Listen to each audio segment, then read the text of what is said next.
Last video में हमने समझा कि बिटमैप को कैसे यूज कर सकते हैं और मैकबुक रिपेयर करते टाइम आपके लिए बिटमैप कितना इंपॉर्टेंट है। आज के इस वीडियो में हम लोग समझेंगे कि हार्डवेयर सॉल्यूशन मैकबुक के कितने इंपॉर्टेंट है और हार्डवेयर सॉल्यूशन के थ्रू भी आप मैकबुक को रिपेयर कर सकते हैं।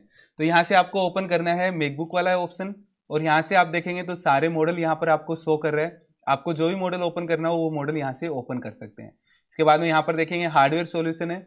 हार्डवेयर सॉल्यूशन में आपके पास में मैकबुक में क्या इश्यू आया है वो वाला हार्डवेयर सॉल्यूशन आप ओपन कर सकते हैं। जैसे मान लीजिए कि मेरे पास में चार्जिंग के लिए इश्यू आ रहा है तो मैं यहाँ पर चार्जिंग वाला ओपन करता हूँ। तो इसमें चार्जिंग वाले में ओपन किया तो यहाँ पर देखेंगे तो यहाँ पर देखिए सभी चार्जिंग के सॉल्यूशंस यहाँ पर आपको बताए गए हैं। यहाँ पर देखेंगे तो ये आपका बैटरी कनेक्टर है। बैटरी कनेक्टर के बाद में यहाँ पर देखेंगे तो ये लाइनें यहाँ पर जाती है और यहाँ पर आपके पास में चार्जर का पूरा सेक्शन यहाँ पर बताया गया है। कौन सी लाइन आपका वोल्टेज का है यहाँ पर देखेंगे तो वोल्टेज के लिए यहाँ पर लाइनें दी गई है रेड वाली। और इसके बाद में यहाँ पर देखिए ये आपका जो चार्जर से जो आता है, मतलब कि चार्जर जब लगाते हैं तब जो वोल्टेज आता है वो वोल्टेज यहाँ से आएगा। और इसके अलावा हम लोग देखेंगे तो देखिए यहाँ पर ये वाला जो है हमारा चार्जिंग कनेक्टर है, मतलब कि जब चार्जर जहाँ लगाते हैं वो वाला कनेक्टर यहाँ पर लगता है। तो यहाँ से देखिए ये वाला वोल्टेज आपको चेक करना है। इस वाले वोल्टेज पर फ्यूज के थ्रू चेक करेंगे और ये वोल्टेज घूमता हुआ पूरा चार्जिंग सेक्शन में यहाँ पर आएगा। तो इस तरह से आप अगर आपके पास में चार्जिंग से रिलेटेड इश्यूज आ रहा हो तो आपको ओवरऑल ये सब चीज़ें चेक करनी है। इनमें से कोई भी प्रॉब्लम आए तो इसके कारण आपका चार्जिंग सेक्शन काम नहीं करेगा। इसके अलावा भी यहाँ पर और भी कोई सेक्शन में आपके पास में प्रॉब्लम आ रही है, जैसे मान लीजिए एलसीडी बैकलाइट में इश्यू आ रहा हो आपको, तो बैकलाइट अगर नहीं आ रहा हो तो बैकलाइट में आपको कौन सी लाइन चेक करनी है और बैकलाइट सेक्शन कहाँ मिलेगा। तो यहाँ पर देखिए डिस्प्ले कनेक्टर के जस्ट पास में यहाँ पर एक बैकलाइट ड्राइवर आईसी लगा हुआ है। ये वाला आईसी अगर वर्क नहीं करेगा तो मोबाइल आपके मैकबुक के अंदर बैकलाइट नहीं शो करेगा। तो आपको ये चीज़ें चेक करनी है। यहाँ से इसके इनपुट आउटपुट वोल्टेज चेक करने हैं और डिस्प्ले कनेक्टर की ये सारी पिनें चेक करनी है जिन पिनों पर आपका जो बैकलाइट से रिलेटेड वोल्टेज प्लस बैकलाइट से रिलेटेड डाटा क्लॉक की लाइनें आती है, तो ये चेक करना है। इसके अलावा हम लोग अगर कोई दूसरा मॉडल ओपन करते हैं, जैसे मान लीजिए कि मैं यहाँ से एक और मॉडल ओपन करता हूँ, यहाँ पर हार्डवेयर सॉल्यूशन में आते हैं तो यहाँ पर हार्डवेयर सॉल्यूशन में भी देखेंगे तो वही सेम फीचर्स आपको यहाँ पर मिलने वाले हैं जो कि आपने पहले भी हमने देखा है ये कि कोई भी सेक्शन में आपको प्रॉब्लम आ रहा हो तो ये ओपन कर सकते हैं। और यहाँ पर हार्डवेयर सॉल्यूशन जो है आपको लेटेस्ट मॉडल तक मिलने वाले हैं। तो यहाँ से देखिए मैं एक M1 मॉडल है ये ओपन करता हूँ और M1 मॉडल के अंदर भी आप देखेंगे तो वैसे ही हार्डवेयर सॉल्यूशन आपको मिलेंगे।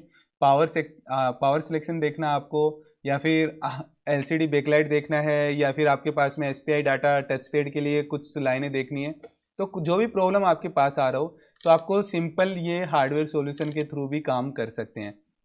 तो यहाँ पर देखेंगे तो सारा हार्डवेयर सॉल्यूशन यहाँ पर बताया गया है। ये हमारा चार्जिंग आईसी है और इसके अलावा यहाँ पर हम लोग देखेंगे तो ये चार्जिंग कनेक्टर है और ये हमारा मेन चार्जिंग आईसी है और ये दोनों सीडी आईसी होता है जो कि चार्जिंग के लिए ही होता है।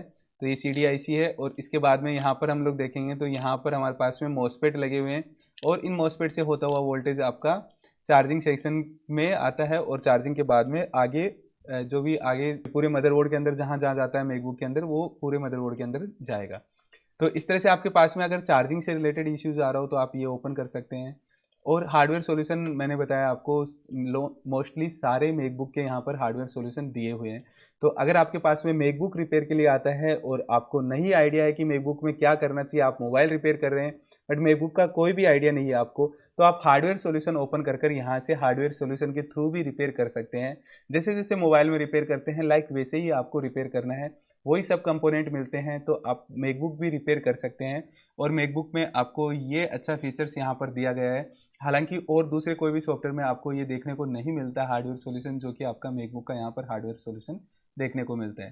तो ये काफ़ी बेनिफिट है उन लोगों के लिए जो मैकबुक रिपेयर करते हैं, उनके लिए काफ़ी अच्छा फीचर्स है, काफ़ी अच्छा मिलेगा आपको यहाँ पर। काफ़ी सारी प्रॉब्लम के सॉल्यूशंस आपको यहाँ पर मिल जाते हैं तो उसके अकॉर्डिंग आप काम कर सकते हैं। तो अगर आप बोर्नियो यूज करते हैं तो आप मैकबुक भी जरूर रिपेयर करिए, वो भी आप लगभग रिपेयर कर सकते हैं क्योंकि इनमें से ही कोई प्रॉब्लम आपको देखने को मिलेगा।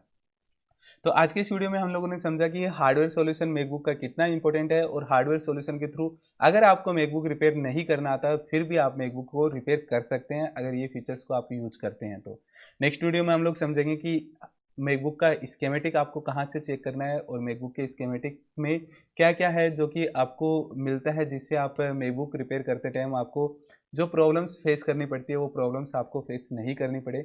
इसके लिए आप स्कीमेटिक को भी ज़रूर यूज करिए। नेविगेशन हब, एक कदम बेहतर कल की ओर।